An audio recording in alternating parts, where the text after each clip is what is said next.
Welcome to Global Ages Speaker Series. Hi, Jonathan.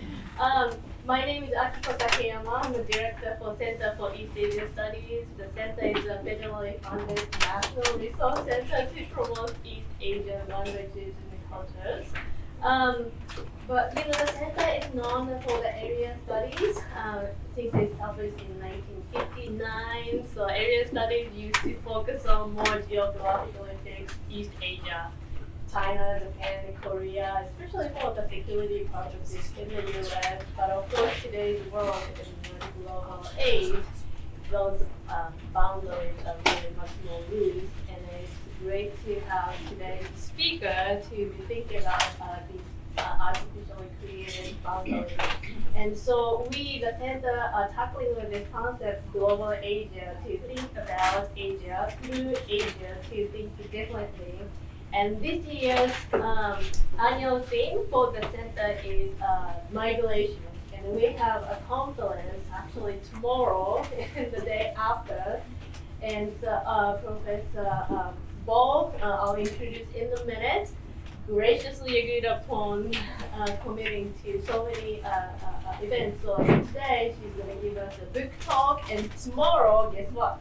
She's going to be the keynote speaker for us for the migration conference. So her talk is going to start at 9:45 at the Virgin Union. So please come to join us.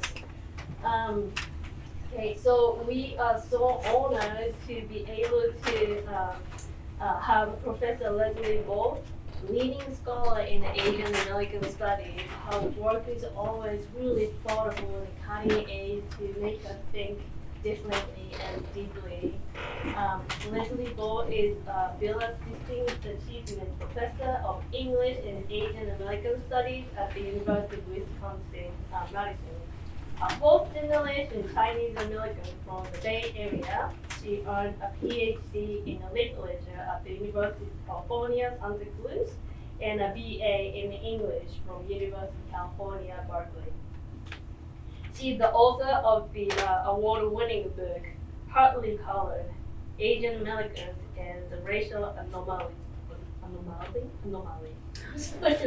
in the Segregated South, published with New York University Press in 2010, and The Betrayal and Other Acts of Subversion, Feminism, Sexual Politics, Asian American Women's Literature, published Princeton University Press in 2001. She's the editor of Asian American Feminist, a scholarly edition of Nora Chain's novel, The Scent of the Gods, and a co-editor of the Oxford Handbook of 20th Century American Literature. Her talk today derives from her new book, Racist Love, Asian American and the Pleasure of Empathy, published from Duke University Press in 2022. Probably many of you noticed this cover photo, yes, from our artist, Hong's work. So it's really great to have both the author and the cover designer today in this room. In this Racist Love, Professor Ball traces the ways in which Asian Americans become objects of anxiety and desire. Conceptualizing these feelings as racist love, she explores how race is obstructed and then projected on Asianized objects.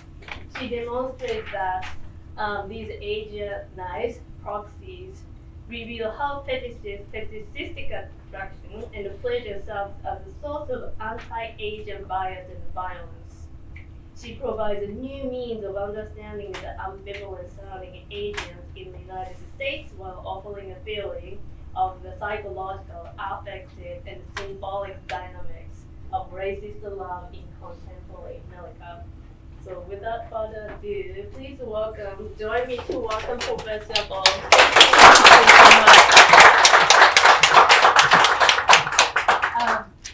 Thank you, Akiko, for such a gracious introduction. And of course, to Ayako here for helping arrange my visit, and especially to Professor John Kennedy and Hong. They're the reasons that I'm actually here in front of you today, and I'm really excited to talk about her work, but it's a little intimidating to have the artists in front of you while you're analyzing the work that they've done. So I'm very excited to be here. I'm an absolute fan.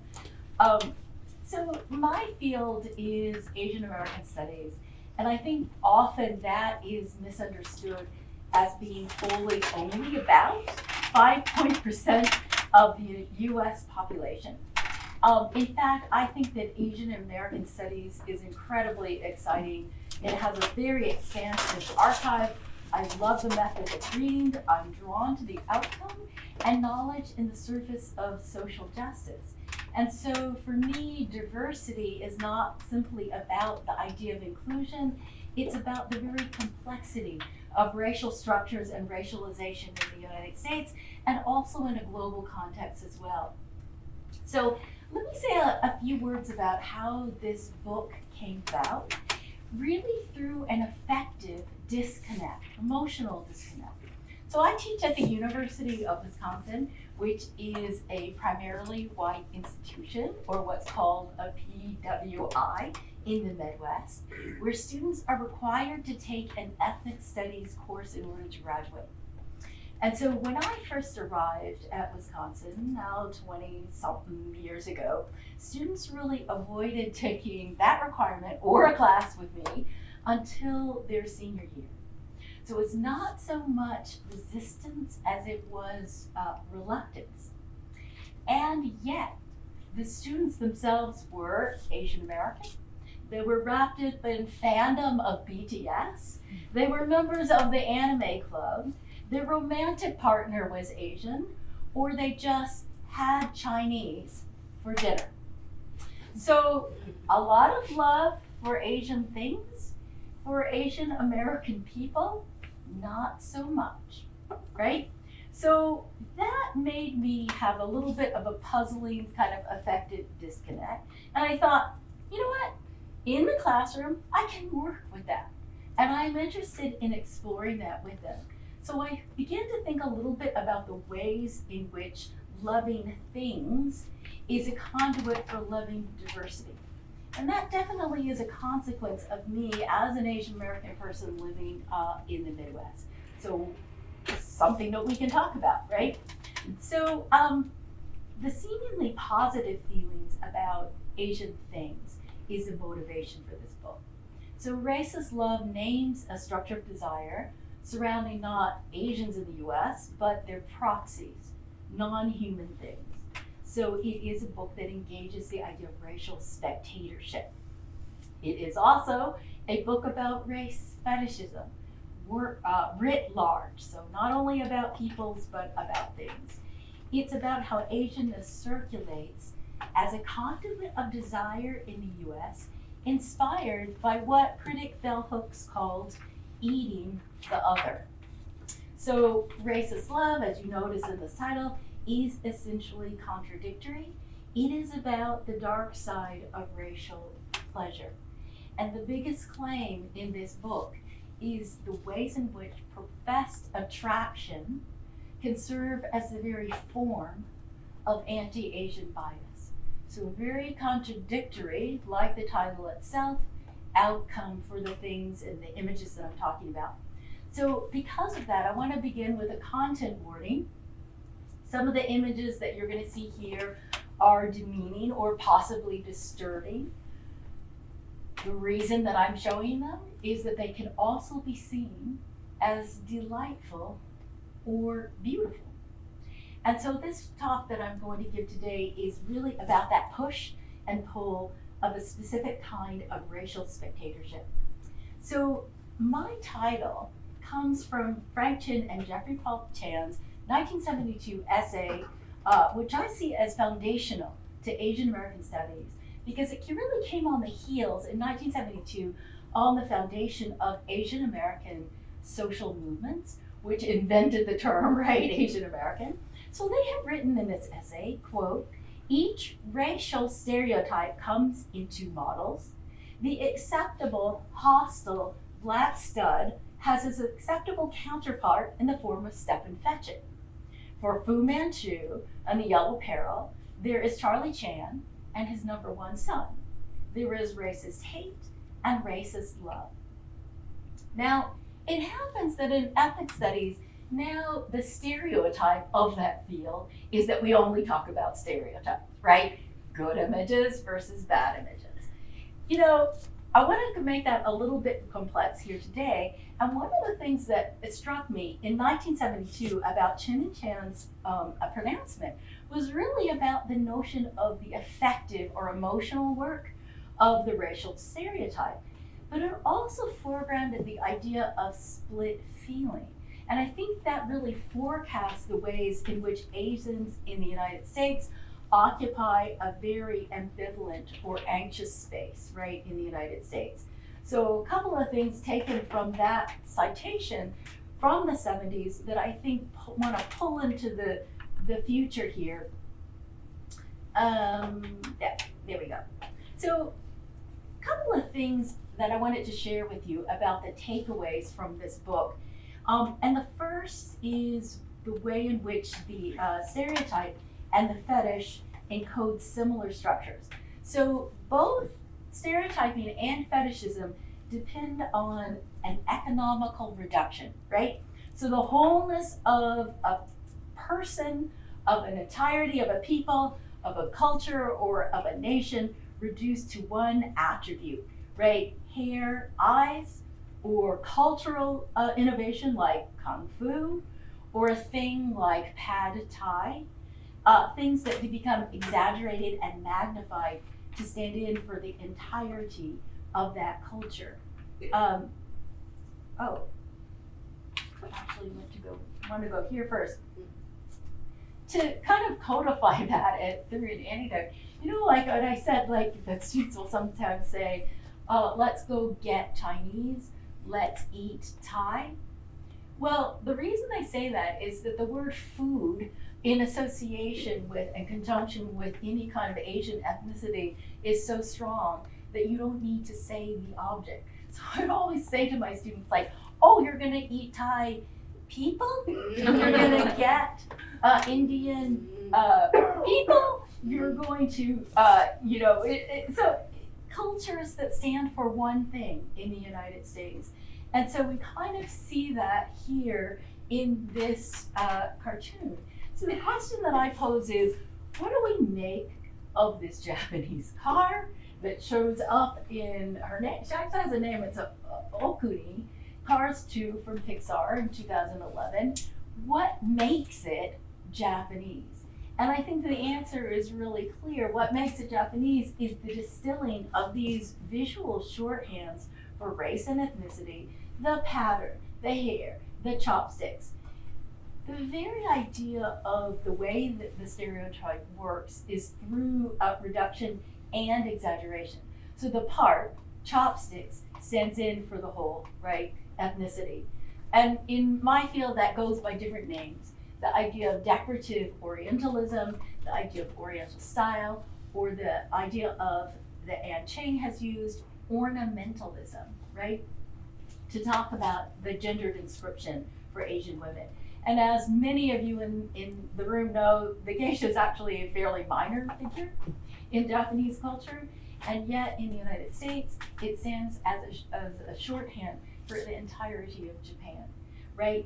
So we think of an image like this, you know, standing for the very idea of Japanese culture as, and I think this is the interesting part of it, it is delightful. We put this image in front of young children and we teach them that, you know, each car has a nationality, but it's also repulsive, right? Because it is a form of caricature. It is yellow face, dress up, or ethnic drag, offloaded onto a thing. And in this case, a thing that has heightened significance in the United States. In the 1970s, Japanese cars were a source of fearfulness because of the economic competition with Detroit. And so this very idea of mockery And the diminishment of that is also a way of diminishing a certain kind of threat, and in this case, a kind of economic threat. So one of the takeaways from this book is to think a little bit about the ways in which reduction, economical reduction, enables pleasurable feeling.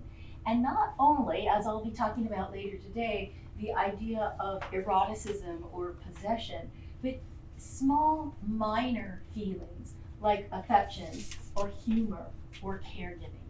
And of course, some of you may note that idea of minor feelings as coined by theorist Cyan Nye in affect theory. So one of the things that I wanted to make a pivot for in talking about this book was thinking about not simply the content of stereotyping, but its process as a desiring structure. And so, as I said before, the process of the stereotype involves reduction, exaggeration, and as you see in my citation here by Homi Bhabha, it also is about repetition. So the phrase here, which for some reason I don't have in my notes, stereotyping vacillates between what is always in place, already known, and something that must be anxiously repeated. Because if the inaccuracy or the untruth of a belief system is in question, that is the explanation for why stereotypes have, a long life, even at the moment that we unveil the idea of their inaccuracy. And so I was struck by the classic Freudian view of the fetish and its implications for racial feeling as it reflects the structure of the stereotype itself. So I won't say a whole lot about this in terms of psychoanalysis, but Freud's view of the fetish is that the object arousal forestalls castration anxiety.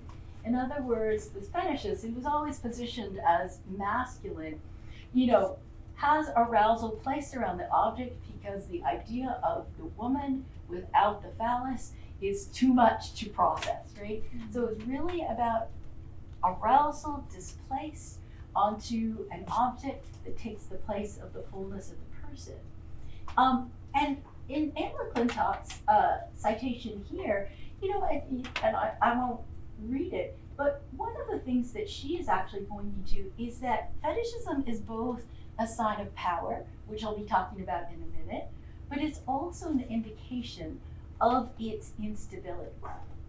In other words, it underlies a certain kind of anxious feeling, that Freud names as castration anxiety. But if we think writ large, in terms of culture, how can we understand the parallelism between stereotyping and the fetish as desiring structures that have heightened content for the understanding of race?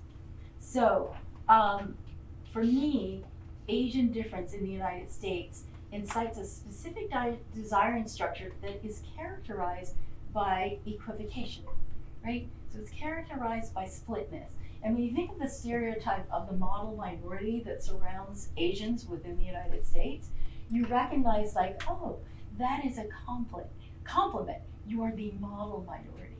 But you also recognize the fixity of the stereotype, right? That is the mode of fixing an entire group of people within the United States.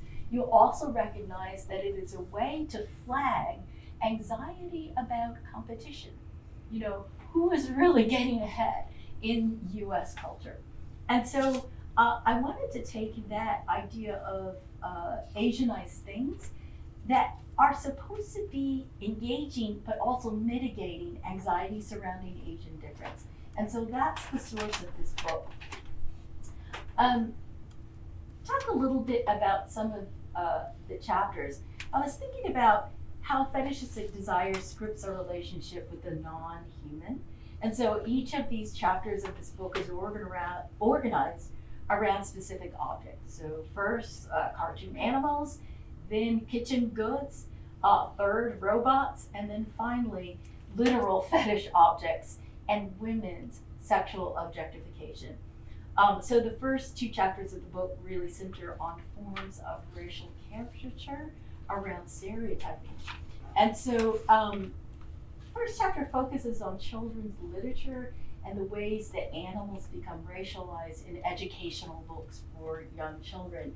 And so the question that I pose to my students, this is actually from this story series, Miss Bindergarten's Kindergarten from Slate and Wolf.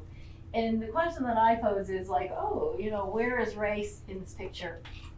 And the answer is obviously race is not in this picture. They're all, you know, species, different species of animal.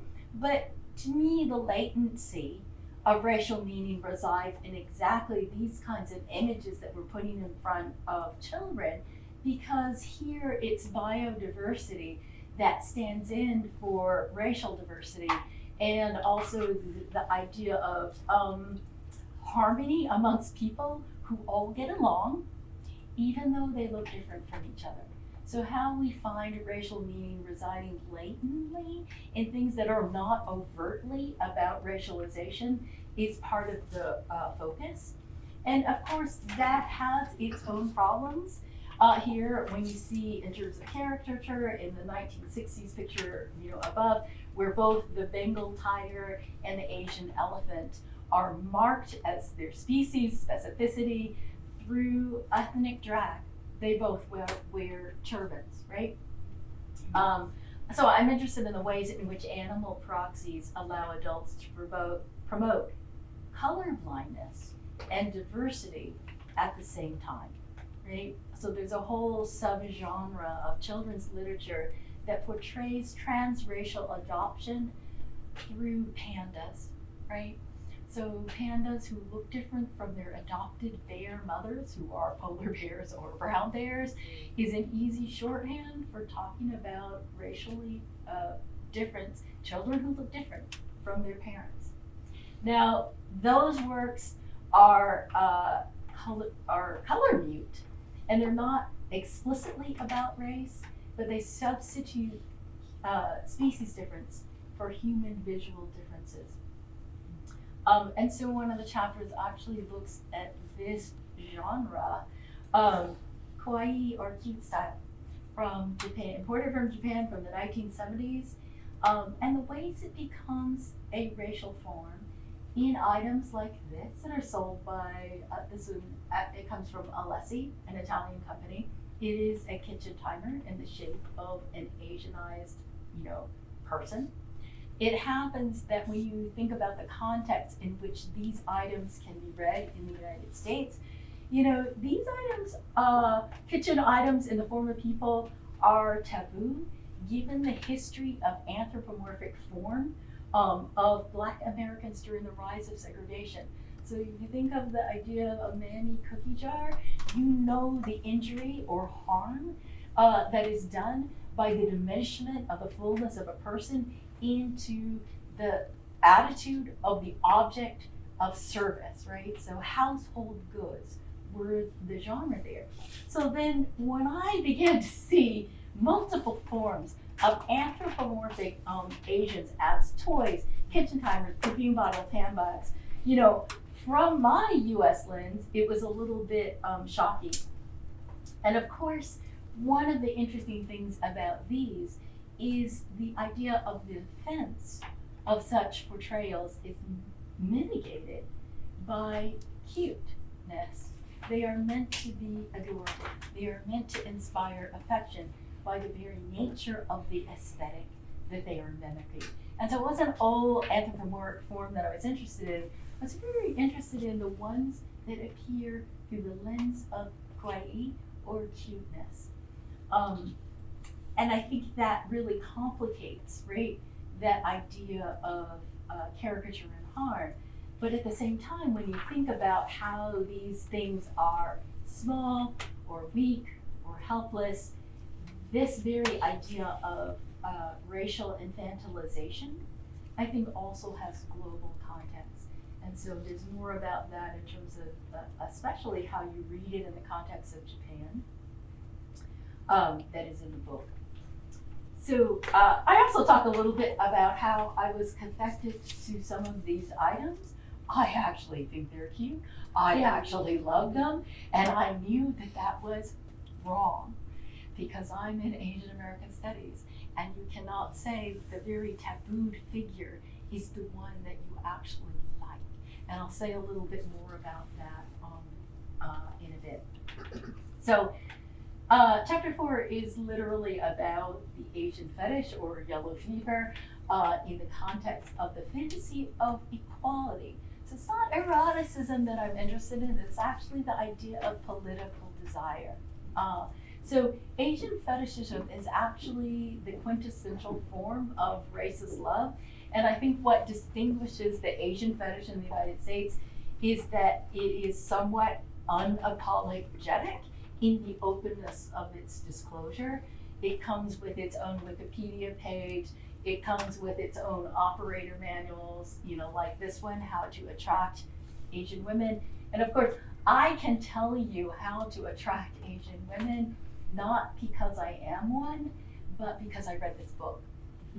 So that chapter actually starts with a discussion of yellow fever and then moves to the very idea of object substitution and the way that artists complement that formation, like that asymmetrical formation. Because the harm in the notion of the fetish is that it creates positions of subject versus object, right?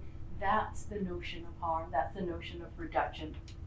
And so in honor of Hong's work, I thought tonight I would say more about chapter 4 in the context of visual art. So I was very blown away by Hong's 3 Graces, which was part of the Smithsonian's celebration of Asian American portraiture in Washington, D.C. And I saw her studio today, and I'm an absolute fan, and I was absolutely blown away. And I chose it for the exemplary image for this book for multiple reasons. And I'll start with the first one in the terms of a story that was the catalyst for my thinking.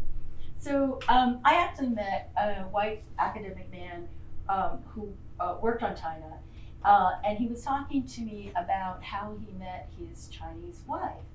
And the story that he told me was basically this. He went to China and he went to a concert in which she was playing the violin. But he couldn't really see her because he's in the audience. He only saw the back of her head. And he told me he fell in love with the back of her head. And I thought, wow, he thought it was incurably romantic as a story. And I thought, that's kinky, right? Because all he needed was the back of the head, and he let his fantasy of China and his love of China to fill in the rest, right? So the very idea of what he was telling me, we were reading it, very, very differently. And when I saw Hong's work, I was like, oh my God, that story. But here's the complication, because I think that when artists actually think about fetishism, they really twist, the very idea of subject and object into something that is maybe more heightened and politically. So one of the things that I always tell my students is that I always start with the foundation, which is about racial inscription. But I'm also very invested in how Asian American creatives twist or change, right? The meaning of those asymmetrical social structures, right? So I know that Hong reads 3 Graces very, differently from what I do, and it is a self-portrait of her and her 2 sisters. And she reads here, and you can add to this later on if you like, as a sign of feminine beauty and power. This is also a celebration of her family using classical Chinese art form with a little bit of a content twist.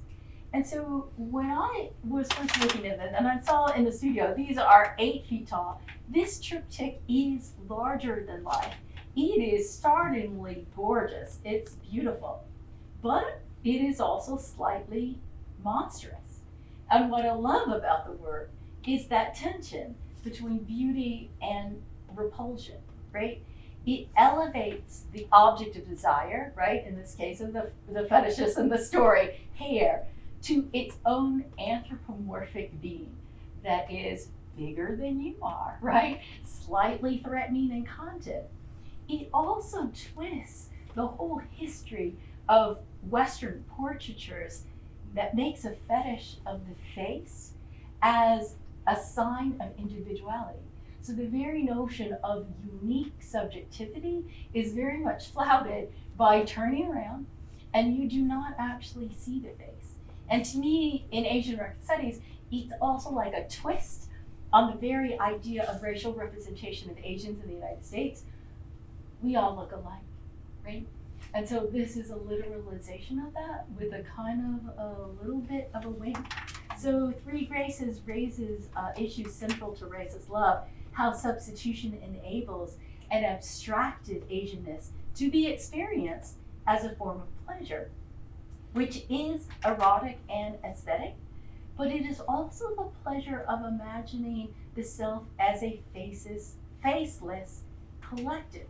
You know, so for me, what's really important is that it also is establishing a kind of political desire for anonymous collectivity, right? How we see ourselves together. And that's what I really love about this triptych. And you can see how different it is from a more traditional concept of Asian women's sexuality in this particular triptych, which is also an iconic representation of Asian femininity. This is taken from Flower Drum Song in 1961, and it is Nancy Kwan looking at 3 images of herself in the mirror. So you see the different ways in which you can theorize the notion of sexual objectification and replication. So I will say that this image is maybe more complex if you were to read into it, because it's not only us looking at her body, it's her looking at multiple images of herself. And so if you all have ideas about how you would read through this image parallel to the one that I just showed you, welcome that kind of read. So the fetish is an affront to individuality because it represents a form of harm that reflects back a presumably degrading fantasy of reduced personhood. And that is what we see here in artist Kip Fulbeck's book of portraiture of mixed race Asians or Hapa Americans. And so everyone in his book of portraiture has their portrait with a face, right? A statement, and then a tiny little line about what their ethnic makeup is. And so this woman testifies, my last boyfriend told me he liked me because of my race, so I dumped him. And so this very idea of resisting fetishism also involves a kind of substitution, right?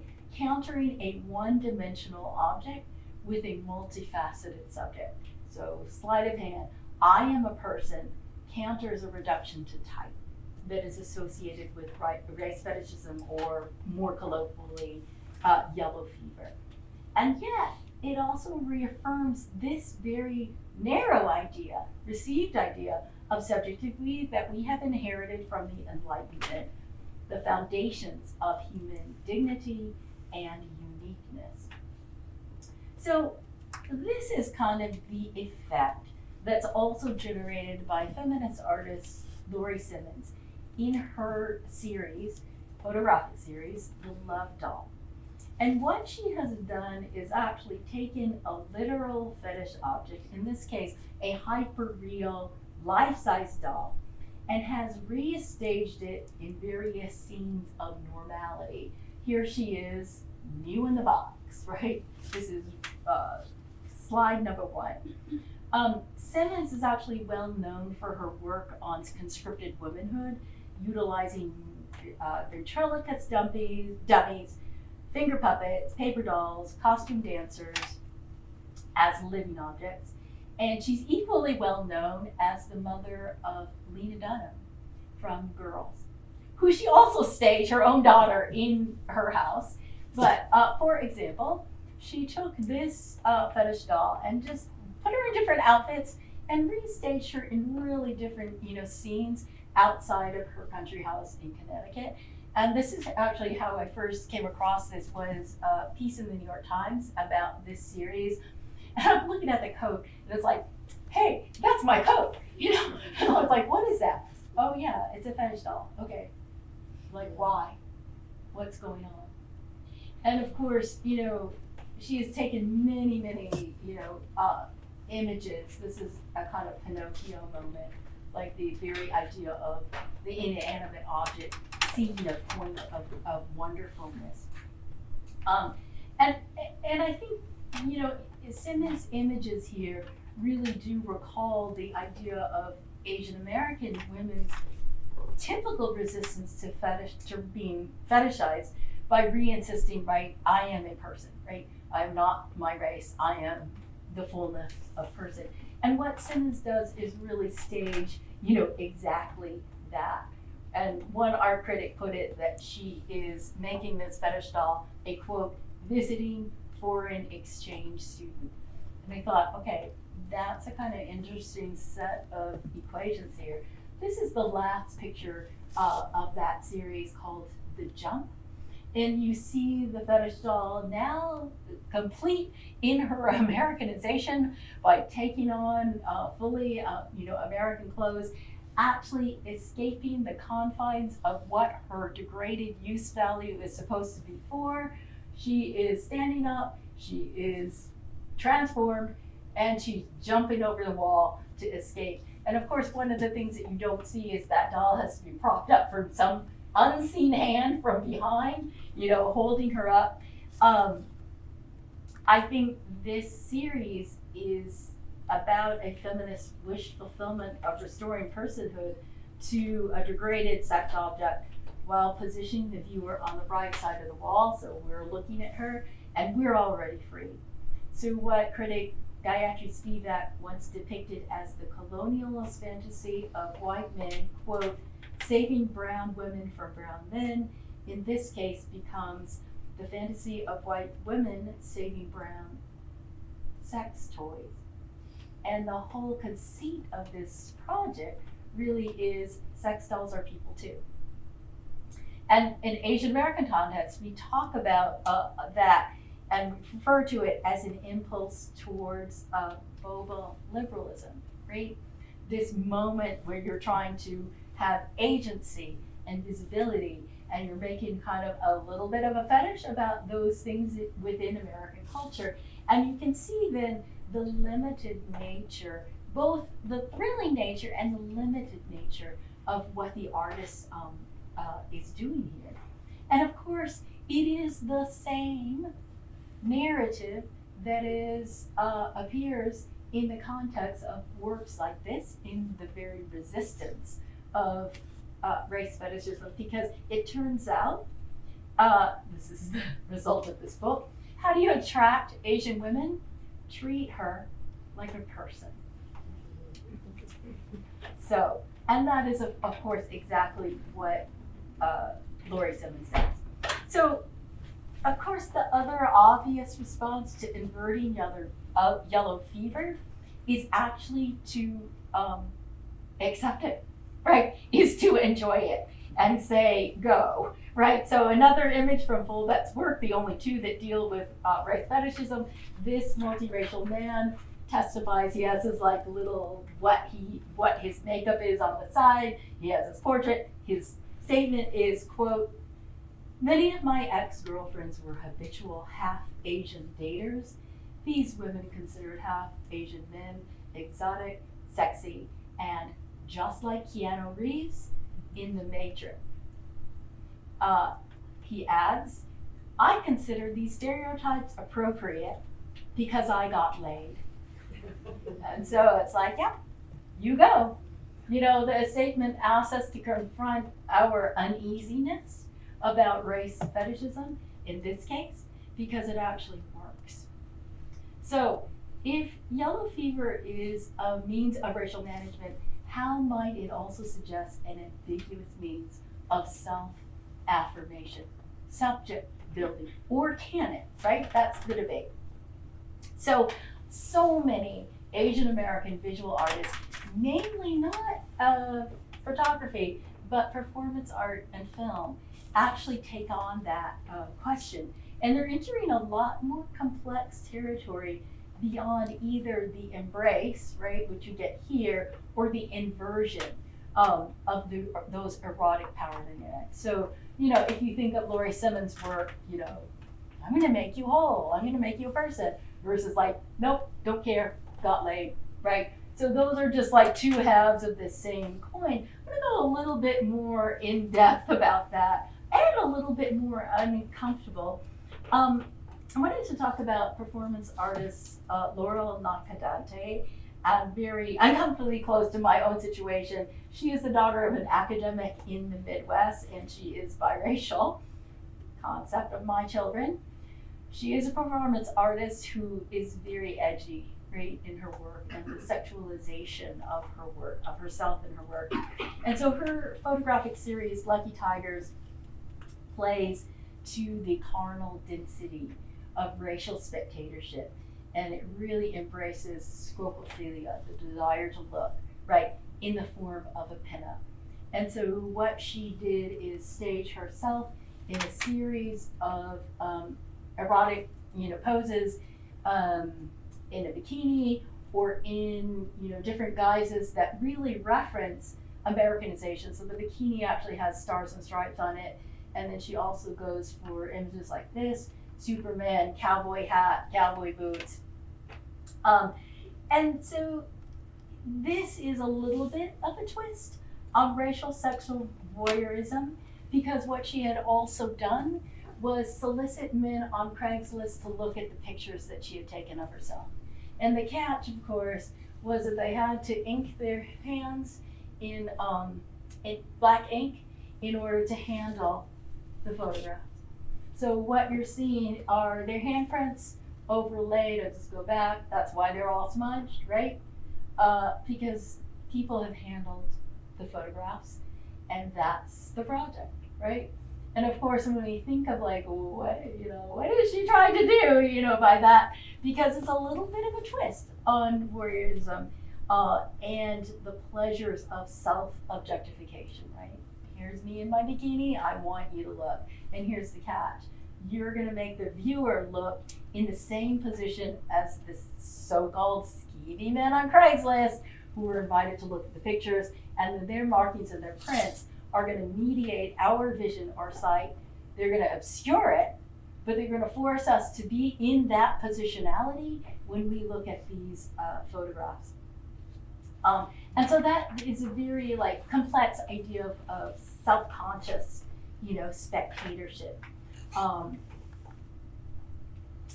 And that's why I love Holmes' work as well. It's artists who are referencing, a kind of problematic, right, of Asian women's sexual objectification that really make us think through that association between Asian women and thingness.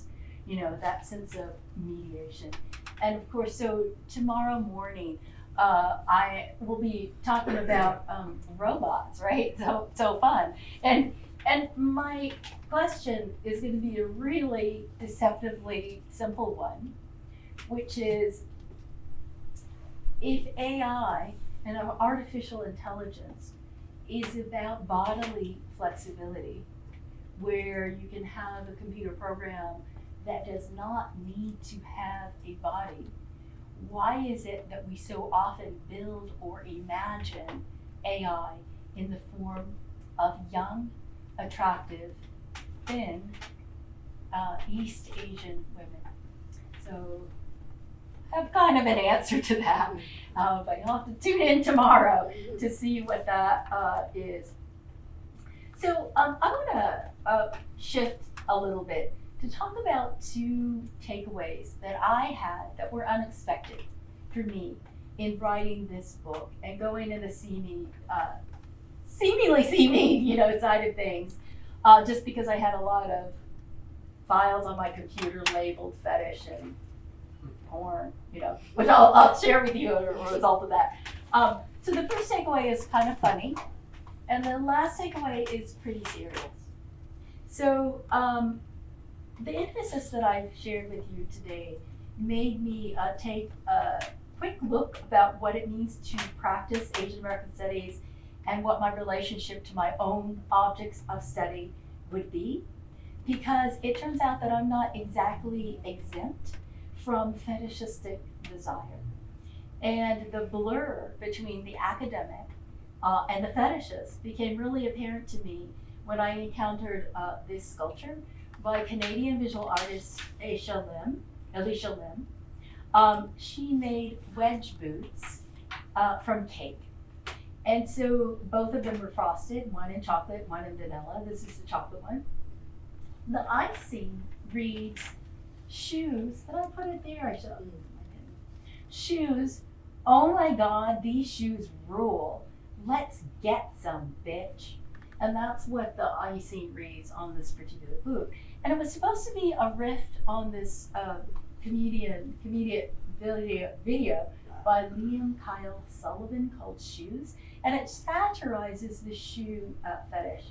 But I also thought that it highlighted the idea of commodity fetishism in this sculpture and displaced the libidinal energy that announces and screams same-sex desire. Let's get some is presumably addressed to a woman, but invokes shopping through a masculine sexual idiom. So let's get some, right?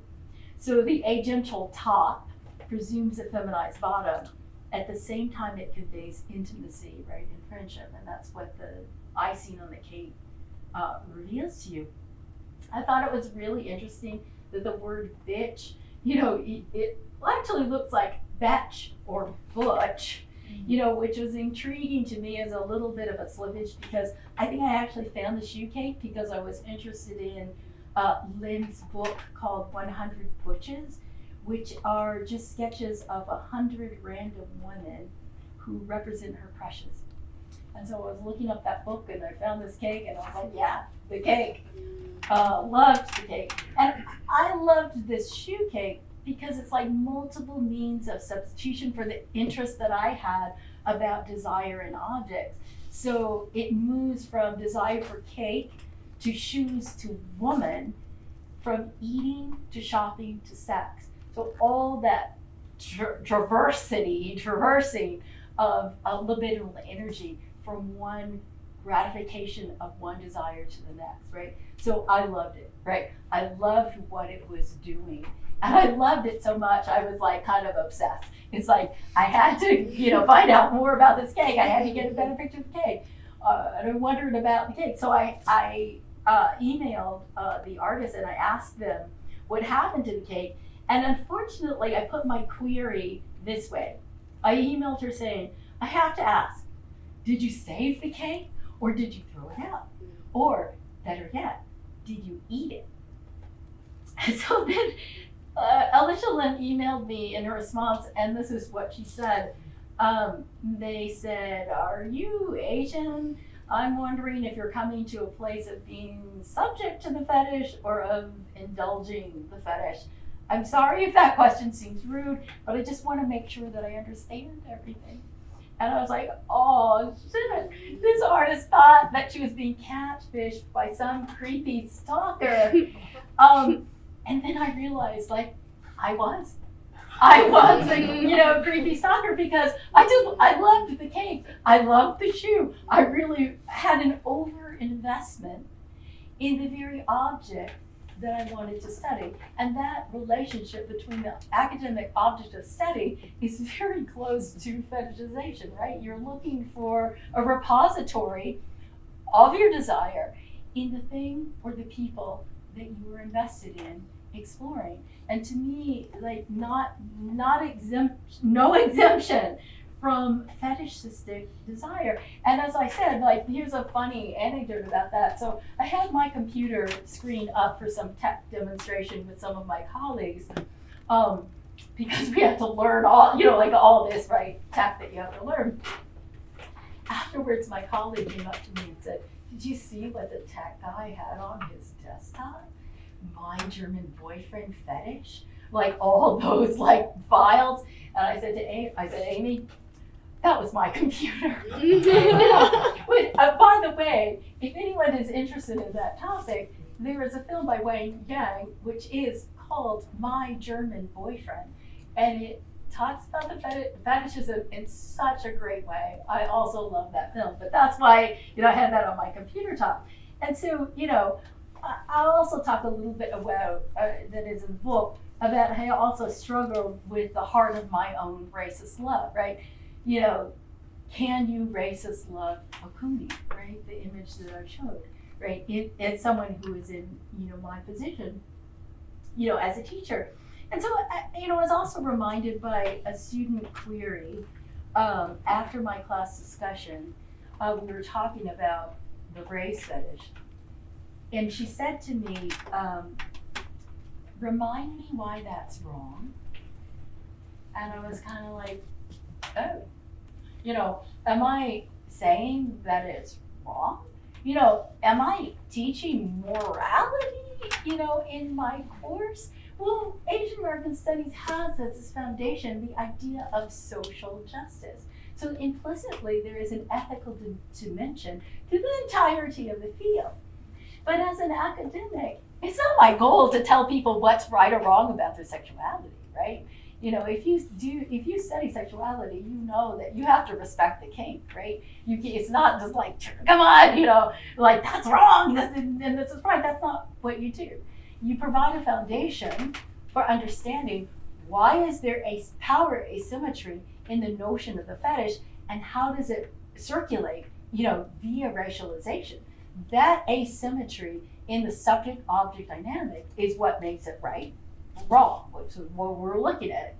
On the other hand, I became keenly aware that as an English professor and an Asian Americanist, that I had also become a type.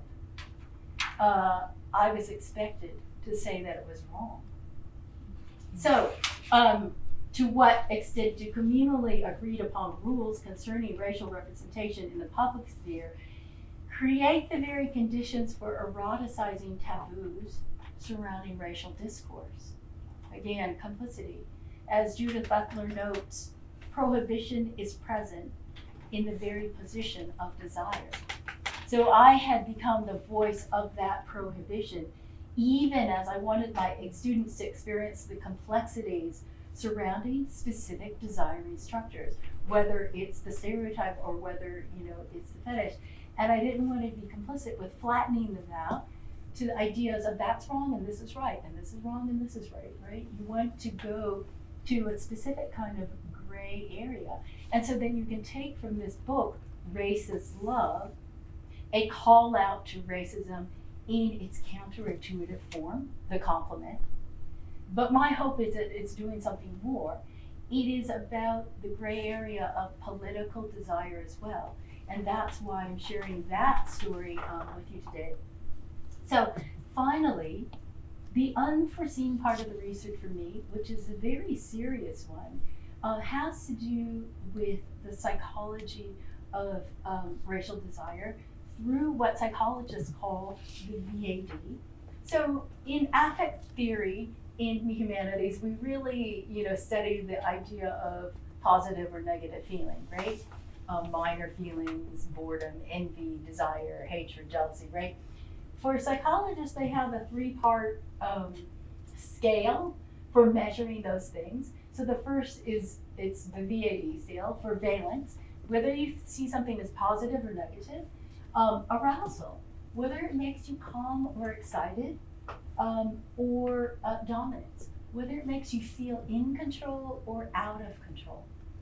And so when I was doing these little kawaii figurines and talking about spectatorship, I was thinking like, here's my reaction to this is a Target made Harajuku perfume bottle, from the Gwen Stefani line. It's a little Asian girl that just carries perfume, right? She's one of the backup dancers to Gwen Stefani. So this is the object that I chose. But a lot of these little, things have a very positive valence. They're supposed to be cute. You're supposed to want them. You're supposed to want to buy them. They have no use value. You just want them. The degree of arousal is calm. They're not threatening, right, in any way. And finally, you're in control, right? I was talking to my students a lot about why kawaii objects are made into pillows. And part of it is that you love them, so you can give them a big hug. And part of it is so that you can punch them in the face really hard, right? So that splitness, right, of feeling, because they give you a sense of dominance. Something small, something tiny, something that needs your help, your affection, and your care is also something that makes you feel that you're in control of it. Asianization as a form of infantilization is also a kind of racial feeling that is incited by these, kinds of objects. And so I was very much invested, right, in that set of questions. But then I realized when I was working on this book, it was during COVID. And so anti-Asian violence had come roaring back, right, to the fore. Like, Asian elders, Asian women pushed in the street, hit in the street, thrown in front of, subway cars. And I was like, oh my God, I'm talking about racist love. I'm talking about being obsessed with little tiny Asian things that spark joy, or like talking about robots, right? Talking about fantasy. But I realized, like, the idea of racist love is not simply the inverse of racial hatred, right? They're not simply different, feelings. When you think about the structures of desire that enable those feelings, it pushed me to think a little bit about the idea of racial profiling and the way that that is also a form of reduction that is typing, right? Similar to the foundations of fetishistic reduction. So hate crimes against Asian elders and women, one individual has to stand in for the whole, right, of that culture. That is why you are targeted in a racial hate crime. That is why you're also racially profiled. And so when I was thinking about what's the opposite of the little cute little Asian girl, it's a racial valence that is negative. It is an arousal that is excited. It is a feeling that is out of control. And of course, the racial profiling of Latinx and Black men in the United States is the inverse of that idea of this little, cute item. And so these idea of racial feelings, we're confused. We don't talk about them together because we're always talking about content, right? We're always talking about stakes underlying racial feeling. That is important. That is has material effects for different populations within the United States. However, we are rarely talking about and understanding the structures that incite them, the processes. And it was really taking a step backward from this very idea of racist love that made me think a little bit more about what are the processes that underlie racial feeling within the United States. And they really are about those same idea of reduction, exaggeration, and then feelings that are on a tripart scale attached to the surfaces that we breathe. So my book, what we're seeing now is a violence fueled by racial resentment as we confront, and I was talking to Professor Kennedy a little bit about this today, the very idea of Asian ascendancy at the decline of the American century. So what may be as operative, if less clear, is how pleasure serves to cloak those anxieties, big level anxieties. So race fetishism carries weight as an object of study in Asian American studies precisely because of that recognition. It's a little bit of a bait and switch. So that any of you who's Asian American and have someone compliment your culture here in the Midwest, you recognize that it's not really a compliment, right? It's also a little bit of a bait and switch. So my book explores the ways that Asian stereotypes masquerade as racial knowledge while operating as fetishistic pleasure. And what I want to keep an eye on now is the continued way that racial resentment and fears of globalization continue to be masked by seemingly positive feeling, which is the dark side of cultural attraction. Thanks.